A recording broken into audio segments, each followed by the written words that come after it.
Well, good afternoon, everybody. Please be seated. Welcome to the White House. I'm glad you could join us today as I proudly sign this executive order, reestablishing the President's Advisory Commission and White House Initiative on Asian American and Pacific Islanders. Now, when we talk about America's AAPI communities, we're talking about the industry and entrepreneurship of people who've helped build this nation for centuries. From the early days as laborers on our railroads and farmers tilling our land, to today as leaders in every sector of American life, from business to science to academia, law, and more. We're talking about the creative energies of musicians, like the singers, Penn Masala, we appreciate them, who performed today. And we're talking about the competitive spirit of athletes, like Wat Misaka, who played for the New York Knicks back in 1947, the first non-white player in the NBA, and who served in the U.S. Army during World War II. Mr. Misaka is here as well today. And where's Mr. Misaka? There he is. Thank you so much.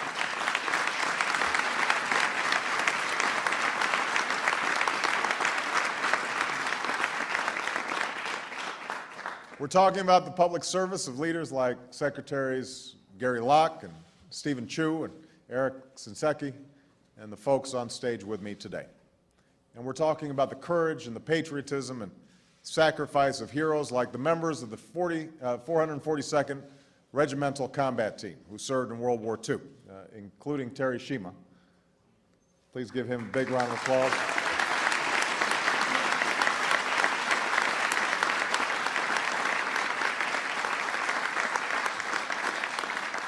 Mr. Shima is the Executive Director of the Japanese American Veterans Association, and we are grateful that he took the time to be here today. Some of their families had been interned. Some had been interned themselves, but they still insisted on fighting for America and went on to become the most highly decorated unit of their size in history. And one member of the regiment, Private Jake Kirihara, whose parents were held in a camp here in America while he fought overseas, later said, "Even though this wrong was done to us, there was never any question whether America was my country. If America needed me to help, I'll do it." So this proud tradition of service continues today in Iraq and Afghanistan and around the world, carried on by folks like Tammy Duckworth, my dear friend who's here today. She's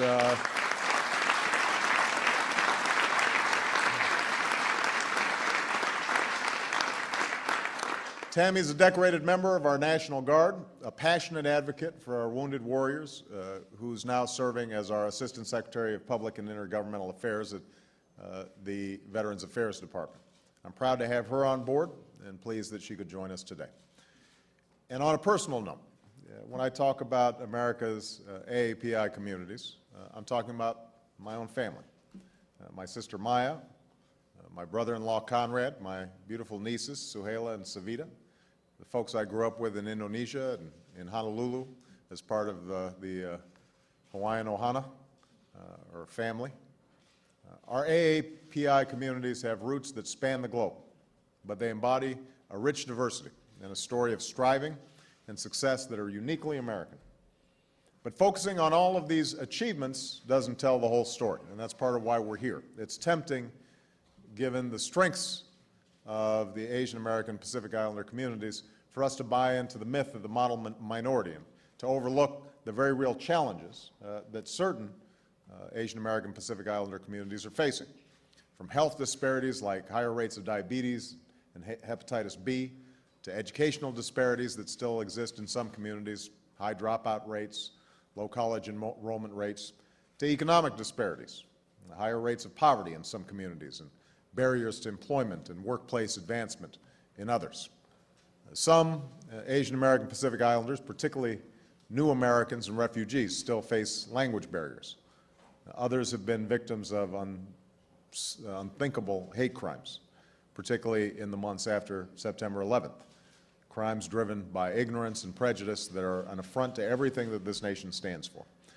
And then there are the disparities that we don't even know about because our data collection methods still aren't up to par. Too often Asian American Pacific Islanders are all lumped into one category, so we don't have accurate numbers reflecting the challenges of each individual community. Smaller communities in particular can get lost, their needs and concerns buried in a spreadsheet. And that's why I'm signing this executive order today, reestablishing the Advisory Commission and White House initiative created by President Clinton 10 years ago. Because when any of our citizens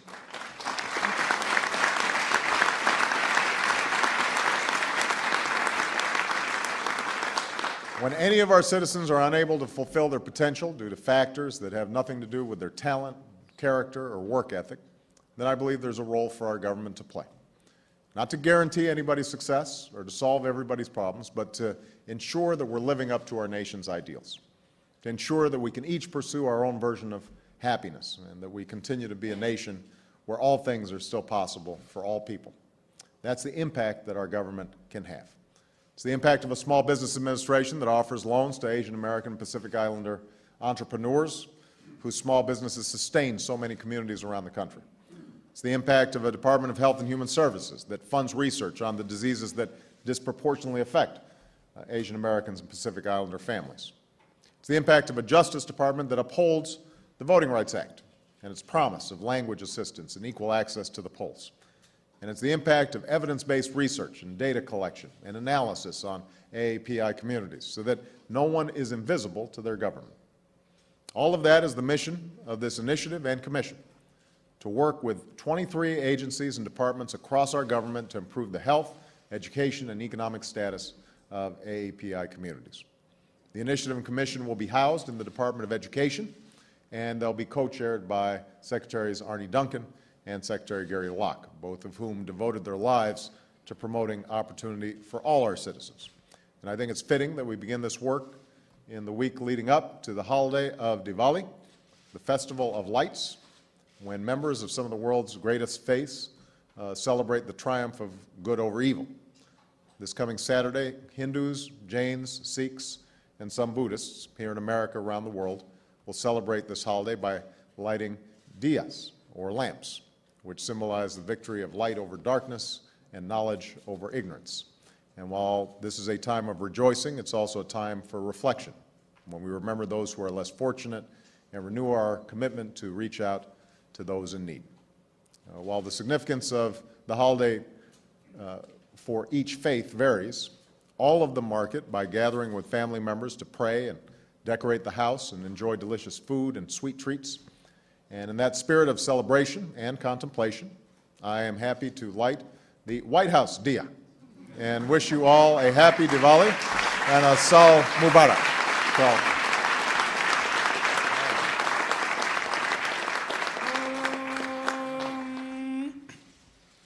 Asatoma Satgamaya Tamasoma Jyotirgamaya Mrityodma Amrutangamaya Shanti Shanti Shanti Hari.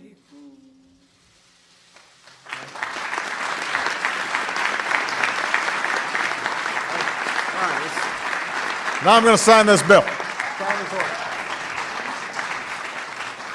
All right, going to get around here. See if I can avoid screwing this up.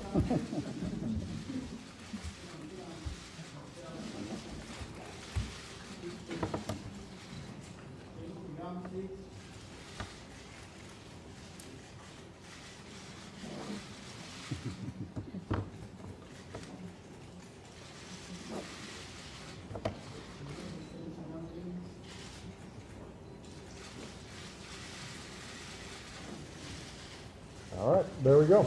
Good.